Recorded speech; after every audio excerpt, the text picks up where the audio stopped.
Hello friends, welcome back to our channel SAP learning 1.0। Friends, आज हम इस video में जानेंगे कि सैप क्या होता है, सैप कौन कौन कर सकता है, सैप में कितने प्रकार के मॉड्यूल होते हैं, किसको कौन से इस मॉड्यूल को सीखना चाहिए और सैप सीखने के लिए आपको मिनिमम क्वालिफिकेशन क्या होना चाहिए।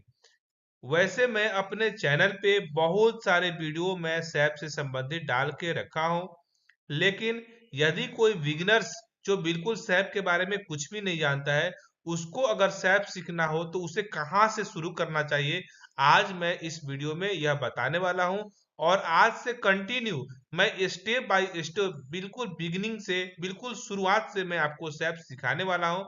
तो आप लोग चैनल पे बने रहिए। चैनल को पहली बार वीडियो देख रहे हैं तो प्लीज चैनल को सब्सक्राइब अवश्य कर लें। और आपको कुछ भी प्रकार के बीच में कहीं भी दिक्कत आती है तो कोई टेंशन की बात नहीं, आप हमें कमेंट करेंगे तो आपको मैं अलग से एक वीडियो बना के आपके लिए मैं इस चैनल पे अपलोड कर दूंगा। तो मैं आज आप लोग को सैप का फुल फॉर्म बता रहा हूँ। SAP stands for system application and product in data processing. ERP का आप लोगों ने नाम सुना होगा, एंटरप्राइज रिसोर्स सॉल्यूशन। ये ईआरपी सिर्फ एक ही जो है काम को करता था, लेकिन सैप में क्या है, आप अलग अलग दुनिया में जितने भी काम है ना, उन सभी काम को एक मैनेजिंग तरीके से करने का आपको इंटरफेस और ये प्रोसेस बताता है। It's a software company that offers enterprise application software for business to manage their process. जितने भी आपके बिजनेस है, जितने भी बड़े बड़े कंपनियां हैं, जैसे कि इंफ्रास्ट्रक्चर की जितनी कंपनियां हैं, ऑयल एंड गैसेस की जितनी भी कंपनियां हैं, बैंकिंग सेक्टर की मैक्सिमम कंपनियां सैप सॉफ्टवेयर पे ही अपने बिजनेस को मैनेज कर रही हैं। तो यदि आपको सैप पता है, सैप चलाना आता है, तो आपको कहीं भी जॉब पाने में बहुत ही आसानी होगी।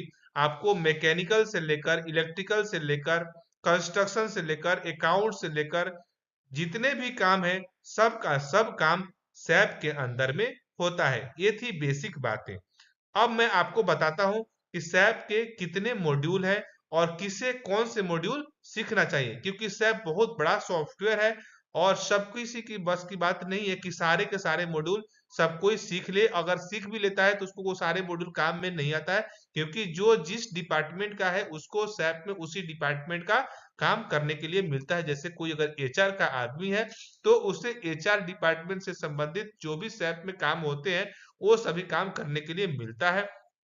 यदि कोई सेल्स एंड डिस्ट्रीब्यूशन से रिलेटेड कोई व्यक्ति है तो उसको एसडी मॉड्यूल करना चाहिए और एसडी से रिलेटेड ही उसे काम करने के लिए मिलता है। यदि कोई मैकेनिकल का व्यक्ति है, यदि कोई मैकेनिकल से रिलेटेड पर्सन है, तो उसे मैकेनिकल से रिलेटेड ही उसे पीएनएम पीएम बोल के एक इस मॉड्यूल आता है सेट में, उससे काम करना चाहिए। ये थी एग्जांपल। अब हम इसको डिटेल्स में चलिए समझते हैं।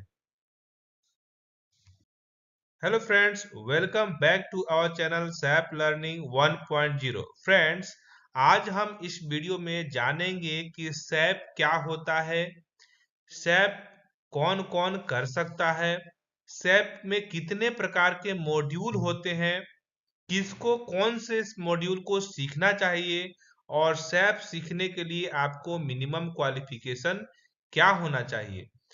वैसे मैं अपने चैनल पे बहुत सारे वीडियो मैं सैप से संबंधित डाल के रखा हूँ, लेकिन यदि कोई बिगिनर्स जो बिल्कुल सैप के बारे में कुछ भी नहीं जानता है, उसको अगर सैप सीखना हो तो उसे कहाँ से शुरू करना चाहिए, आज मैं इस वीडियो में यह बताने वाला हूँ। और आज से कंटिन्यू मैं स्टेप बाय स्टेप बिल्कुल बिगिनिंग से बिल्कुल शुरुआत से मैं आपको सैप सिखाने वाला हूँ।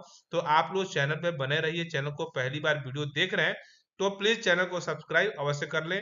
और आपको कुछ भी प्रकार के बीच में कहीं भी दिक्कत आती है तो कोई टेंशन की बात नहीं, आप हमें कमेंट करेंगे तो आपको मैं अलग से एक वीडियो बना के आपके लिए मैं इस चैनल पे अपलोड कर दूंगा। तो मैं आज आप लोग को सैप का फुल फॉर्म बता रहा हूँ। SAP stands for system application and product in data processing. ERP का आप लोगों ने नाम सुना होगा, एंटरप्राइज रिसोर्स सॉल्यूशन। ये ईआरपी सिर्फ एक ही जो है काम को करता था, लेकिन सैप में क्या है, आप अलग अलग दुनिया में जितने भी काम है ना, उन सभी काम को एक मैनेजिंग तरीके से करने का आपको इंटरफेस और ये प्रोसेस बताता है।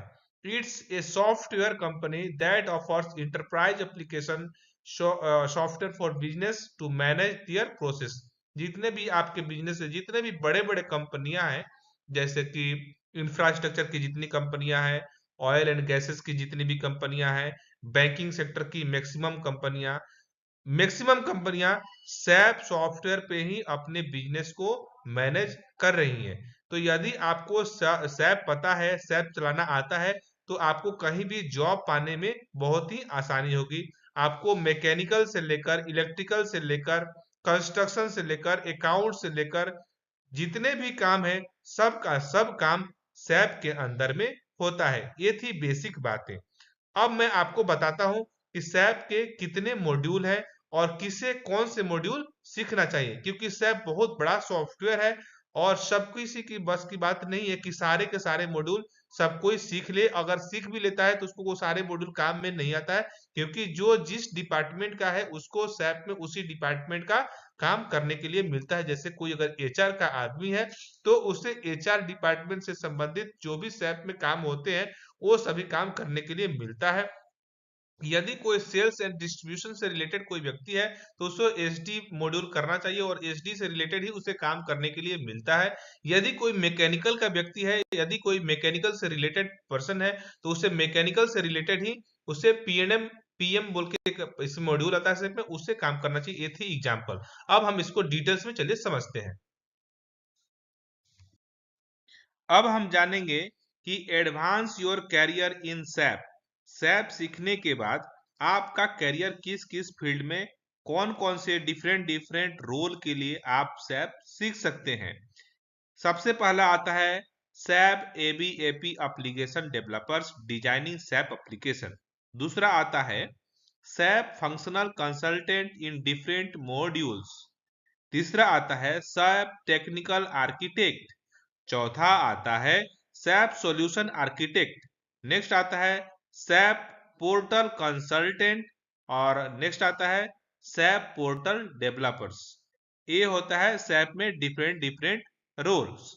अब हम जानेंगे इसमें कौन कौन सी कंपनियां आपको जॉब प्रोवाइड करती है सॉफ्टवेयर फील्ड में। तो अब हम जानेंगे कि इस सैप को सीखने के बाद आप कौन कौन से कंपनी में जॉब पा सकते हैं, जैसे कि SAP lab, Accenture, Tata consultancy, TCS, Cognizant और IBM, Wipro, tech Mahindra, L&T Infotech, Capgemini. ऐसे बहुत सारे सॉफ्टवेयर कंपनियां हैं जो सॉफ्टवेयर डेवलप करती है सैप का, और इसमें सॉफ्टवेयर इंजीनियर्स की भर्तियां करती है। अब हम जानेंगे कि यदि आप डिफरेंट फील्ड से हैं, जैसे कि अकाउंट्स, इलेक्ट्रिकल्स, मैकेनिकल्स, और आप किसी कंपनी जैसे कि रोड कंस्ट्रक्शन कंपनी में या ऑयल एंड गैस कंपनी में या बैंकिंग सेक्टर में अदर अदर कंपनियों में काम करते हैं और वहां पे सैप में काम होता है, तो आपको सैप में कौन से मॉड्यूल सीखना चाहिए। तो अब हम जानेंगे सैप के मॉड्यूल्स। यदि आप किसी कंपनी में काम करने जाएंगे तो आपको आपके क्वालिफिकेशन के हिसाब से, आपके जॉब प्रोफाइल के हिसाब से, आपके रोल के हिसाब से अलग अलग मॉड्यूल में काम करने के लिए दिया जाएगा। जैसे कि यदि कोई इन्वेंट्री से रिलेटेड काम करने वाला है तो उसको एमएम मॉड्यूल में काम करना पड़ेगा, और कोई अगर अकाउंट से रिलेटेड काम करने वाला है तो उसको एफआई मॉड्यूल में काम करने के लिए दिया जाएगा। तो इसमें मॉड्यूल इस प्रकार से है: फाइनेंशियल अकाउंट, जिसको शॉर्टकट में एफ आई कहते हैं, जो है financial supply chain and management. Supply chain management जितने भी लॉजिस्टिक ई कॉमर्स रिलेटेड जितना आप देखते हैं अमेजोन, फ्लिपकार्ट, ये ई कॉमर्स यानी कि लॉजिस्टिक से रिलेटेड इसमें काम होते हैं। तो ये जो होता है एफ एस सी एम वाले मॉड्यूल में काम होता है। कंट्रोल, और उसके बाद आता है एमएम। नेक्स्ट आता है एसडी। एसडी मतलब कि सेल्स एंड डिस्ट्रीब्यूशन। और नेक्स्ट आता है आपको लॉजिस्टिक एग्जीक्यूशन। फिर होता है पीपी, जिसको बोलते हैं प्रोडक्शन प्लानिंग। जैसे भी जितने भी फैक्ट्री वगैरह है, फैक्ट्री वगैरह में प्रोडक्शन प्लानिंग होता है। अगर रोड कंस्ट्रक्शन की बात करें तो वहां पर जितने भी प्लांट है, जैसे हॉट मिक्स प्लांट, का प्रोडक्शन, आरएमसी प्लांट का प्रोडक्शन, डब्ल्यूएमएम प्लांट का प्रोडक्शन, ये सब कुछ आपको पीपी मॉड्यूल में काम करने के लिए आपको दिया जाएगा। नेक्स्ट आता है क्वालिटी मैनेजमेंट। जो क्वालिटी लैब से रिलेटेड जो भी लोग हैं उनको क्वालिटी मैनेजमेंट मॉड्यूल में काम करना होता है। नेक्स्ट आता है प्लांट मेंटेनेंस। जितने भी मैकेनिकल से रिलेटेड जितने भी लोग हैं उन सबको, जैसे मैकेनिकल इंजीनियर हो या मैकेनिकल से रिलेटेड जो भी पर्सन है, एम्प्लॉय है, उनको जो है पीएम मॉड्यूल में काम करना होता है। पीएम का मतलब होता है प्लांट मेंटेनेंस और प्रोजेक्ट सिस्टम। पीएस जितने भी प्लानिंग डिपार्टमेंट के लोग होते हैं, ईडीपी डिपार्टमेंट के लोग होते हैं, उनको पीएस मॉड्यूल में काम करना होता है। और ह्यूमन रिसोर्स जितने भी एचआर से रिलेटेड काम होता है, सब जो है एचआरएम मॉड्यूल में काम होता है। इस प्रकार से इसके मॉड्यूल है। अब मैं आपको नेक्स्ट वीडियो में हर मॉड्यूल का, हर मॉड्यूल में कौन कौन से टी कोड का इस्तेमाल होता है, कैसे काम होता है, उसको अगले वीडियो में मैं आपको बताने वाला हूं। मैं स्टार्ट करूंगा मटेरियल मैनेजमेंट यानी कि एमएम मॉड्यूल से।